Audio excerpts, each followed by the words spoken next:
Hi, welcome to another mentoring moment. I'm Dr. Berin Gilfillan, and we're going to look today at the topic of following God's breadcrumbs. This is something about 11 years ago, I had open heart surgery. It was a challenge that came in my life that was just incredibly difficult to navigate, to face, to all the thoughts and the fears. And one of my closest friends, Pastor Diego Mesa, he had just survived stage 4 kidney cancer. He had just come through that. In fact, it's like 13, 14 years later, and he is still going strong. He's healthier than I am, and an amazing man of God. But he came to me at that time, and he gave me just this small piece of advice that has been a treasure and that I want to pass on to you. And that was, don't look for a booming voice as you go through this trial. Don't look for God to come in an angel, speak something to you. Don't look for any of those type of things. He said to me, look for the breadcrumbs that God leaves. Now, that story of the breadcrumbs really goes back to Hansel and Gretel, to the Grimm brothers, where they were in the forest and they left a trail of breadcrumbs as they were going into the forest. They went deeper and they left that trail so that they could follow those breadcrumbs back to their home. But the principle really is that, very often God will not overtly speak to you, but he is always putting small things in your life just to show you that he's there, to show you that you're on the right track, to show you that he is with you. And so that is really the principle. And whether it is the doctors that he gave me at that time, which Dr. Razuk, I just met with him again. He's one of the great surgeons in the world here at Loma Linda University. I mean, just an incredible man of God that took my hands and prayed, just a spirit heart-led prayer before we had the surgery. He came out of the surgery with tears in his eyes, and God used that man's skill to be able to do a repair on a valve that has lasted me until today. And there were nurses, there were people, there were God provided for our ministry at the time in a supernatural way. There were just so many breadcrumbs that God began to leave in my pathway, and I just began to recognize God's been there, God's been there, God's been in another place. And, God began to just show me that God is much more involved in your day-to-day life than you ever give him credit for. And I just began to look at some of the breadcrumbs. I'm just going to give you a few examples in each of our lives where God helps you to pay your rent. He gives you favor at your work with your boss. He gives you, maybe opens up some extra hours so you can pay certain bills. Sometimes, God will have, you'll be listening to the radio or listening to a message, and it'll just speak directly to what you're facing. I remember Pastor Bayless sharing how when he was seeking to know God, that he went outside and he looked up to the heavens and he looked up to the stars and he said, God, if you're God, then what about this? And then what about this? And what about this? And he asked all these questions. Well, the next day, some friends of him said, come to a service, come to a meeting. And so he went there with his hippie jeans on, his long hair, and he was definitely not saved at the time. And he sat in the front row, and the minister got up and literally said, he quoted the first question he had asked the night before and gave the answer. And he quoted the second question and gave the answer. Quoted the third question. That's more than a breadcrumb. That's like the whole loaf, maybe a small bakery. God just can speak through a message to you. Sometimes God can give you a special sale when you're looking for something, you don't have a lot of money, and God will just open up a sale for you.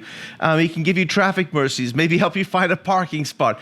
You may just think, that's just coincidence, but it's not. God is actually orchestrating. He's got angels that orchestrate our path. He's got so many ways that he orchestrates our lives. And, he sometimes can give you divine connections, that somehow you just would meet somebody, and you'd be in a different place, and somehow you bump into somebody. You may think that's a coincidence, but it's not.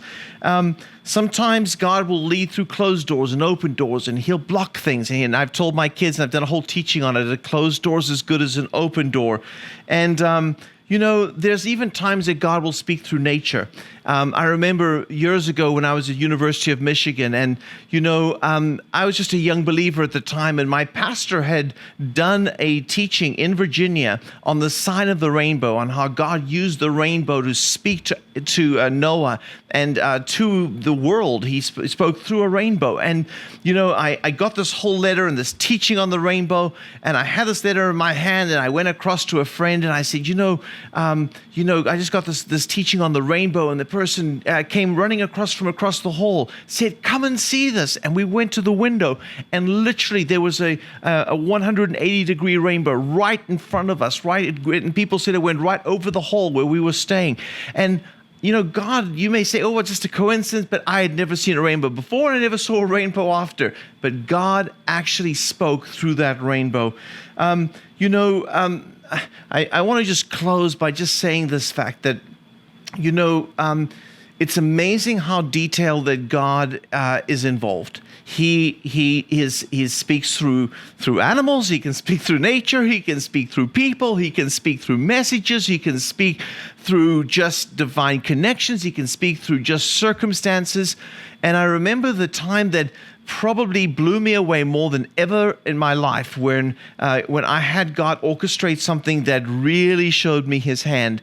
I had a missionary visit our home and our family, and he was from Africa, and he had actually come over because the missions group that he was working with said, "If you don't come to our conference, we're not going to support you anymore." So he used his credit card. He didn't have the money. He used it. He said, "Maybe I'll meet somebody. Maybe somebody will help me with this ticket." He got over. He was here for 3 weeks, and he never got any support. Nobody gave him a single cent, not even the group that invited him. And he was going home on Wednesday, and it was Monday night. And he was staying in a hotel, and I just called him up. I said, his name was Johan. I said, "Johan, why don't you come and just be a part of our ISOM school? We have about 45 people coming to the school, and we met in our home." And so he said, "I'll give you a chance in the middle of it just to give 5-10 minutes, share what you're doing in Africa." Anyway, in the middle of this time, he got up and he shared what he was doing in Africa. And I just felt a prompting. Lord showed me just take an offering for him. So I took a basket. We were breaking to have a lunch, sort of a snack or some coffee and tea in between our teachings. And I just put a basket down. I said to the whole team, I said to the whole group of ISOM students, I said, just there's a basket there. Put in whatever you want to do, and all of this is going to go to help Johan. I didn't know anything about his ticket. I didn't know anything about what was going on and what he was trusting God for. Well, I got down and I counted it up during the next teaching. I went and counted up everything, and it was $1,093. And I thought, oh, wow, it's so close to 1,100. I should just, I just took out $7 out of my pocket, put it in the basket, and I said, we're just going to give him $1,100. And I came to the end of the night, and I got up and I said, I want to just give this whole offering to Johan.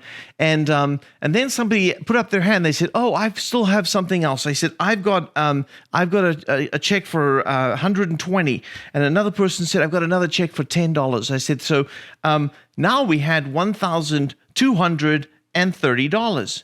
And as I was about to hand this over to Johan, a puzzled look came over his face. He said, "You know what? That's really close to the price of my ticket." I said, "Well, when you get home back to the hotel, call me up, let me know what it was." Well, what do you know? The price of his ticket was $1,223. I said to him, "I want my $7 back." I was trying to help God there. God had it planned down to the exact penny with like 45 people giving. He had it down to the exact penny. God is involved in every cent that comes into your hands, and we need to give him glory for it. We also need to follow the breadcrumbs. Recognize when God has left a sign, don't let it pass you by. Give it over to him and give him glory for it. So until then, next time, let's just thank God for every time he speaks to us, and let's follow the breadcrumbs because God speaks through them to us every day of our lives. God bless you.